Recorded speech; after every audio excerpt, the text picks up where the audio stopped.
This is a major turning point as a chance to clinch glory became a weekend full of nightmarish doubt as the Hurricanes can't take care of business versus a pesky opponent, and now the Hurricanes are faced with something that was never possible a few weeks back.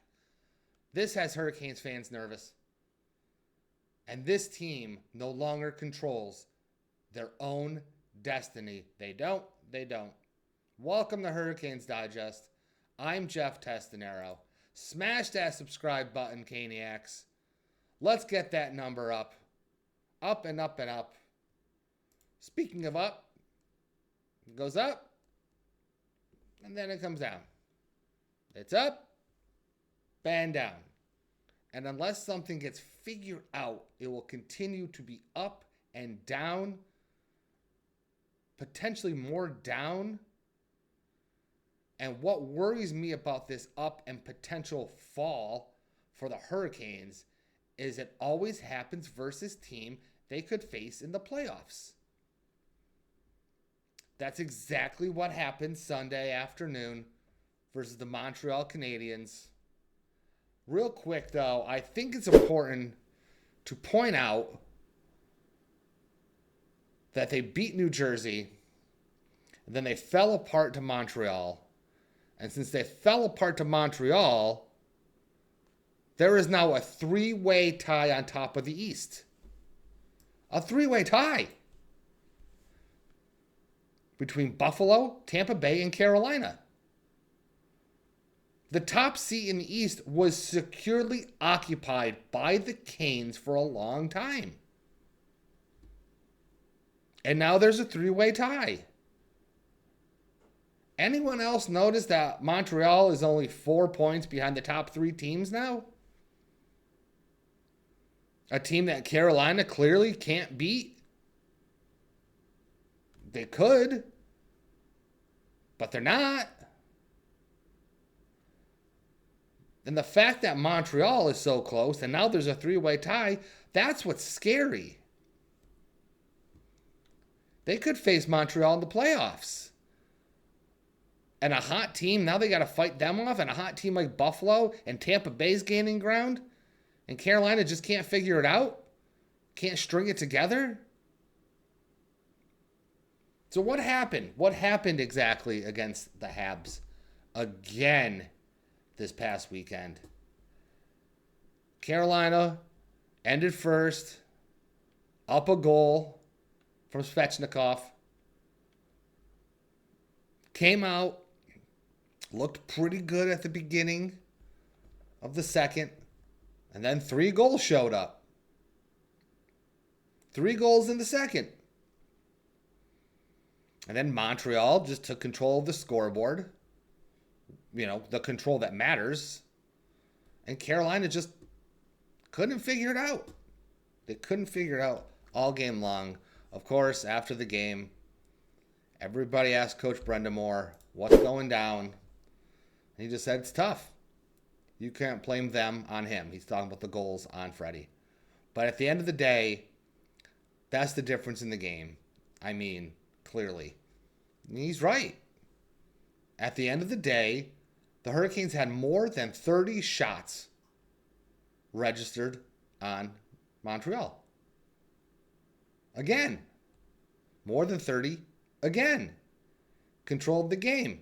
Again. And lost. Again. Everybody wanted to ask Sebastian Aho too. What happened? Because nobody can really figure out what's happening. You know, Seabass went on to say, on a night like this, you need to find a way to score. And obviously we weren't able to do that. I had some looks too.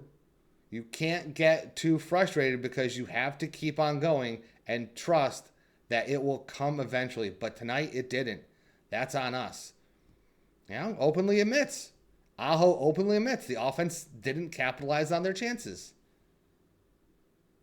Dobesh, let's take him out of it. Just take him out of it. How the heck does one of the most prolific offenses in the game not score when they get 30 or more shots on the net? How? Yeah, Montreal was diving and blocking shots. I get that. They didn't block all of them. I mean, one went in, clearly, in the first. But that was really it. Another little interesting fact that I saw. Over on X, Walt Ruff, per whatever. The hashtag Canes had 100 shot attempts today. The most by a team in a game ending in regulation this season. Montreal finished with 32 blocked shots, the fourth most in a single game this season. Wow. Ruff pointed out the Hurricanes had over 100 shot attempts. 30 or more registered on goal. Granted, some of those shots were garbage. More than half didn't register as actual shots, but that's insane. That's just insane. 1 goal on 100 shot attempts? Wow. Wow.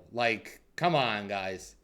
Hurricanes captain Jordan Staal was asked about his second period penalty, which led to a goal, in which he had to say, I mean, I have to win that draw and just get to the third period there. That wasn't ideal. Those are tough. They kind of sting a little more, and obviously being down 2 in the third would have had much better just being down the 1. I mean, you can't really hang your hat on just one penalty, especially on a guy who doesn't get penalties. Staal just doesn't get penalties, and that's just the way it is. We went over that in our love letter to Jordan Staal the other day.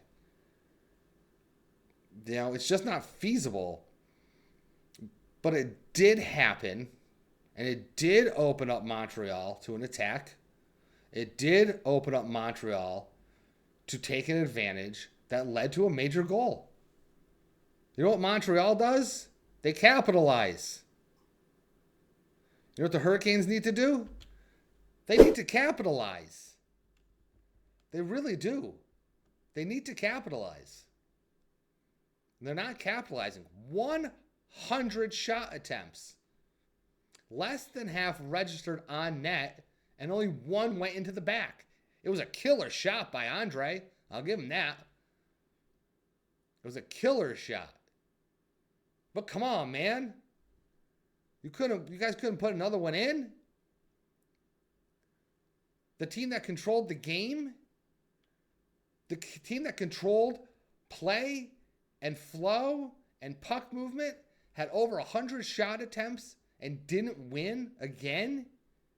The Hurricanes got to find a way, I guess. Especially since Montreal is white hot. And now there's a 3-way tie on top of the East.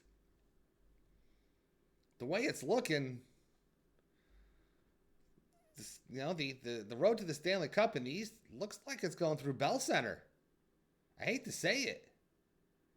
I really hate to say it. On a happy note, congratulations to the Chicago Wolves, the AHL affiliate of the Carolina Hurricanes, clinching a playoff spot and now are 100% gunning for their 6th Calder Cup in team history. Go Wolves. Congratulations. Bring another cup into the franchise. Get that Calder Cup. 2 games coming up this week. 2. 1 in Columbus. 1 in Raleighwood versus the Blue Jackets, another team that dropped out of the top 3 in the Metro and look to claw their way back up, hold on to a playoff spot. So they're going to come out fighting mad. They're going to come out hard. Carolina has to be ready for Columbus to be all peeved and ready to go. Should be a 2-good game series. A good 2-game series. I'm all flustered. So we'll see. With that, for Hurricanes Digest, I'm Jeff Testanero. See you later, Caniacs.